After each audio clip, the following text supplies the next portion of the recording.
In this video, I'll show you how to use the try catch block with parallel action in Microsoft Power Automate. So I'm in make.powerautomate.com. So I'm in one of the solutions. So I'll go to new automation and then click on Cloudflow and then instant Cloudflow. So I'm going to create an instant Cloudflow whereby I'll show you parallel try catch. So if you want to implement a try catch for your parallel branch, it's pretty much simple. I'll just show you how do you do that with a simple example. So I have this flow. So first to start with, I will add a compose action and I'll put some value over here and then click on save. Once I save it, I will just go back so that I want to experience the new interface. So once it is saved, I'll just go back. Once this flow gets refreshed over here, I'll just click on it and then it will going to open it in the new interface. So yes, this is our canvas. So what I'm going to do, I'll just maximize this. So there are manually trigger a flow and then compose action. So let me do one thing. Let me create a copy action of this. Right click, paste an action. So I have now two compose, and then I will again paste it, and then I will again paste it. So I have got a couple of compose actions, four compose actions rather, in my interface over here. Now, what I want is a parallel way of connection. So if I want to execute two block in a parallel way, I can do a right click and add a parallel branch. So I'll add a parallel branch. It will ask me to add a parallel branch. So maybe I'll start with a simple one. I'll add a compose, and then compose will be added as a parallel branch. Now I have an option. I can move this block over here directly. So I can move it over here. And if I want another parallel branch, I can just go ahead, right click, add a parallel branch, and then I can do the same. Now, if I want to connect the output of this action over here, because what I want is like I want two actions parallelly running, and then once they are done, just come to a common block. Yes, I can do that. So what I'll do is I'll select this action, go to the settings, and then say compose copy. So this is a compose copy. So select action, compose copy, and then now this is how we build a parallel branch, right? Now the whole exercise is all about putting a try catch block, right? So take for example, we have this some logic running over here, and then we have some logic running over here, and then this is maybe a catch block for us. So in order to do that, what I'm going to do, I'm going to just click on new and then click on scope. So this is my scope. Now I'll call the scope as catch, and then I will put whatever action I want in my catch block. So this is like basically I'll just drag and drop here, and this is my catch block. Now what I want is like two try block coming from here. Okay, so this one is one try block, and this one is another try block. So in order to do that, again same thing, you just add on new, click on scope.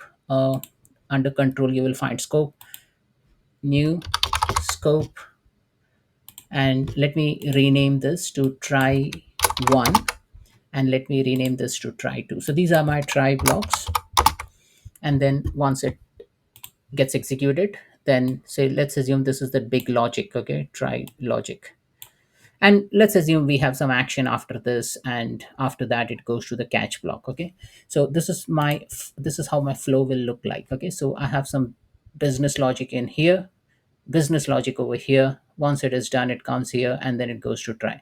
But what if this fails? Now if this fails, I want it to be catch and going here, and once it fails, I want this to come over here. So in order to do that, what we need to do is, now we know we have try one and try two. So go to catch, and under settings we have run after. So we will say select action try one. Now the moment you select try one, the output of try one will go to catch. But we don't want try one to go over here once it is successful. We want it to go when it is failed. So I'll select failed, I'll remove the success. Now as you see over here, you will see this red icon. Similarly, if you want it for skipped or has timed out, you can put it accordingly, right? So how we did is we created this try scope action, and we connected it with the catch. Okay, so just to show how to do with try two as well. So I'll select this catch, go to settings over here, And this time I'll say I want to connect it to the try to. So select action, try to.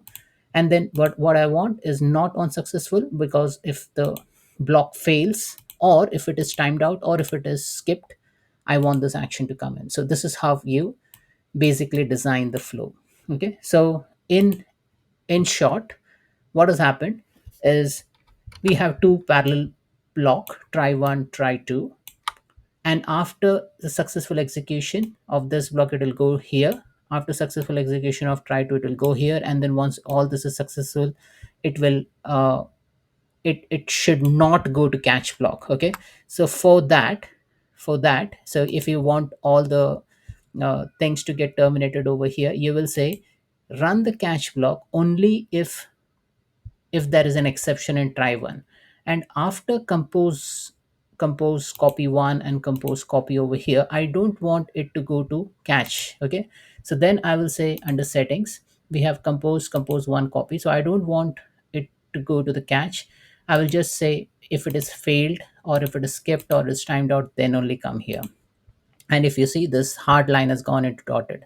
Similarly, this hard line, if you want to remove, go to settings, compose copy, and I will remove this. So this is how you basically do your flow, right? So this is the basic schema skeleton for you to author your flow. So we have successfully used the try catch block. Now we have seen some different examples, like it's not a sequential execution, it's a parallel execution of the multiple actions. And then catch is basically uh, catching all the exceptions from this try block. Now you can make it as complex as you want, but this is just like, I just want to show you the demonstration of how to use the try catch block. In catch, you can take the exception, you can uh, print out all the exceptions, so you can show the error message, which I'm going to cover in a separate video. But then in a nutshell, this is how you build a try catch block. So that's it, folks. Thanks for watching.